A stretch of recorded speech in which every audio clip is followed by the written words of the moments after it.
UP चुनाव से पहले एक बड़ा उलटफेर देखने को मिला है और कांग्रेस छोड़कर बीजेपी में शामिल हुए हैं पूर्व केंद्रीय मंत्री जितिन प्रसाद। केंद्रीय मंत्री पीयूष गोयल ने जितिन प्रसाद को पार्टी में शामिल कराया है और इस दौरान जितिन प्रसाद ने कहा कि राष्ट्रीय पार्टी तो भाजपा, बाकी दल विशेष व्यक्ति के नाम से चलते हैं। इसके साथ उन्होंने आगे कहा कि मेरे जीवन का नया अध्याय शुरू हो रहा है। उन्होंने कहा कि मैं अध्यक्ष जेपी नड्डा, पीएम मोदी, गृह मंत्री अमित शाह और सभी भाजपा नेताओं का धन्यवाद करना चाहता हूं। मेरा कांग्रेस से 3 पीढ़ियों का नाता, ये अहम निर्णय विचार मंथन के बाद ही लिया गया है।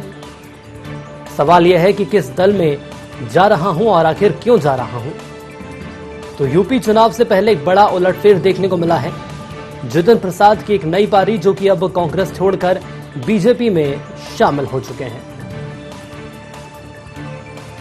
तो यदि यूपी चुनाव की बात करें तो इसके पहले कांग्रेस के लिए एक बड़ा उलटफेर इसे माना जाएगा। और सीधे न्यूज रूम की ओर चलेंगे। हमारे managing editor Manoj Saini sir हमारे साथ लाइव जुड़ रहे हैं। मनोज सर, कैसे देखा जाए, एक बड़ी खबर हमारे पास आ रही है, यूपी चुनाव से ठीक पहले बड़ा उलटफेर हुआ है और बीजेपी में शामिल हुए हैं जितिन प्रसाद। कांग्रेस के लिए बड़ा झटका माना जाए? देखिए सुनील, निश्चित रूप से बड़ा झटका इसलिए कहा जाएगा कि आने वाले 2022 में भारतीय जनता पार्टी यानी चुनाव होना है उत्तर प्रदेश में, और बीजेपी को लेकर इस समय तमाम तरह की कवायद यूपी में भी चल रही है। योगी को लेकर भी बात कही जा रही। कुछ दिन पहले भी एक बड़ा घटनाक्रम देखने को मिला था, कुछ परिवर्तन की बात कही गई थी, लेकिन साफ किया गया बीजेपी की तरफ से कि योगी के नेतृत्व में ही चुनाव होंगे। लेकिन उससे पहले एक बड़ा झटका कांग्रेस को लगा जितिन प्रसाद ऐसे शख्सियत है जो पहले जिनकी तीसरी पीढ़ी कांग्रेस तक रही, खुद जितिन प्रसाद तक, और कई पदों पर जितिन प्रसाद रहे। उससे पहले ज्योति प्रसाद, उनके बाद जितेंद्र प्रसाद उनके पिता, तो लगातार कांग्रेस में वरिष्ठ नेता रहे हैं, सलाहकार रहे हैं। आप कई पदों पर जितिन प्रसाद रहे, चाहे इस्पात मंत्री की बात करें या परिवहन मंत्री की बात करें या फिर मानव संसाधन विकास मंत्रालय जैसा मंत्रालय उनके पास रहा। लेकिन जब कभी उन्हें काम का मौका मिला तो काफी बेहतर उन्होंने काम किया। लेकिन उत्तर प्रदेश की यदि राजनीति को हम देखें तो ब्राह्मण वर्ग को लेकर वहां कई तरह की बातें कही जा रही कि नाराज बताया जा रहा है। ऐसे में जितिन प्रसाद का भारतीय जनता पार्टी में ज्वाइन करना एक बड़ी उपलब्धि कहा जाएगा और कांग्रेस के लिए एक बड़ा नुकसान कहा जाएगा। जितिन प्रसाद की बात करें या फिर हम ज्योतिरादित्य सिंधिया, सचिन पायलट, ये सब एक ही समय के लोग हैं और अच्छे मित्र भी माने जाते हैं। लेकिन जितिन प्रसाद ने जब ज्वाइन किया है भारतीय जनता पार्टी को, उन्होंने मोदी के प्रति अपनी आस्था दिखाई है। और जब 2014 में चुनाव हुए तो उसके बाद लोकसभा का चुनाव वो हार गए। उससे पहले 2019 में लोकसभा का चुनाव हार गए। उससे पहले हमने देखा कि वहां भारतीय जनता पार्टी की सरकार बन गई तो विधानसभा में बुरी तरह उत्तर प्रदेश में कांग्रेस को हार मिली। तो धीरे धीरे कर उनको भी लगने लगा था कि वजूद ही खत्म हो जाएगा यदि इस तरह हार का सामना करना पड़ा और कांग्रेस आगे नहीं बढ़ पाई। तो लिहाजा उन्होंने कहा कि मैंने काफी सोच समझने के बाद ये फैसला लिया है। पर भारतीय जनता पार्टी के लिए ये कहा जा सकता है बड़ी उपलब्धि है और उत्तर प्रदेश चुनाव से पहले एक बड़ी कामयाबी के रूप में इसको भारतीय जनता पार्टी देख भी रही। हाँ बिल्कुल। लेकिन सर, यदि जितिन प्रसाद की हम बात करें तो उनका खुद ये मानना है कि पिछले 3 पीढ़ी से हम लगातार कांग्रेस में रहे हैं और कांग्रेस पार्टी को एक मां की तरह उन्होंने माना है। आखिर ऐसे क्या वो कारण रहे, कौन सी वो मजबूरी रही जिसके चलते इन्हें बीजेपी में आना पड़ा? क्या ये साफ तौर पर माना जाए कि कहीं अविश्वास रहा है, और यदि कहीं अविश्वास भी रहा है तो क्या पार्टी के द्वारा मनाने की इन्हें कोशिश नहीं की गई?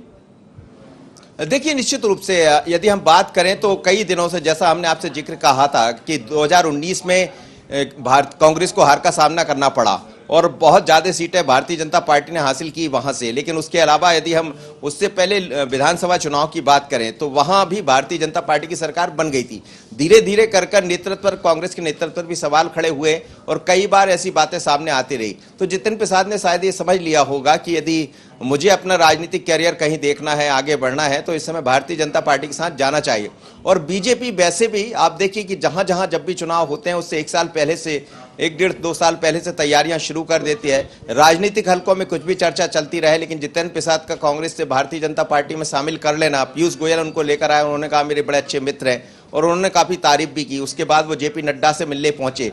तो ये एक शुरुआत हुई है उत्तर प्रदेश चुनाव से पहले, और इसी तरह एक माहौल बनाया जाता चुनाव से पहले कि बीजेपी किस तरह से आगे बढ़ती है, बीजेपी के प्रति कांग्रेस के जो सीनियर लीडर्स है वो कितना इस समय बीजेपी के प्रति अपने भाव दिखा रहे हैं या बीजेपी में शामिल हो रहे हैं। तो एक मैसेज जाता है इससे। लेकिन कांग्रेस काफी उत्साहित, प्रियंका गांधी खुद उत्तर प्रदेश में काफी काम कर रही है, लगातार फील्ड पर देखी जाती है।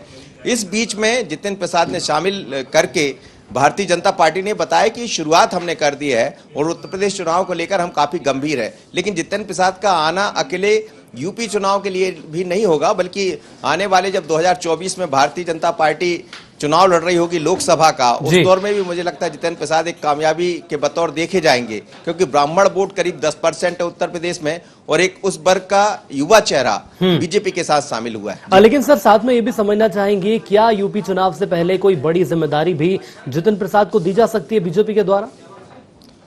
देखिए, अभी वो कहीं से सांसद है नहीं, चूंकि 2019 में चुनाव हारे और उसके बाद, लेकिन ये जरूर कहा जा सकता है कि यूपी में हो सकता है कि उनके पास कोई एक बड़ी उपलब्धि दिख जाए, क्योंकि उत्तर प्रदेश में ये भी चर्चा है कि कुछ लोगों को और उप मुख्यमंत्री बनाया जा सकता है। जो पहले से हैं उनको हटाकर उप मुख्यमंत्री का जिम्मा नए लोगों को दिया जा सकता है, किसी ब्राह्मण को दिया जा सकता है। पहले दिनेश शर्मा वहां से है, लेकिन क्या जितेंद्र प्रसाद उसमें एक होंगे? एक नाम और भी चल रहा था, उनका नाम भी काफी चर्चाओं में बना रहा। लेकिन अब होगा क्या, ये देखना होगा कि कोई पद मिलता है या नहीं।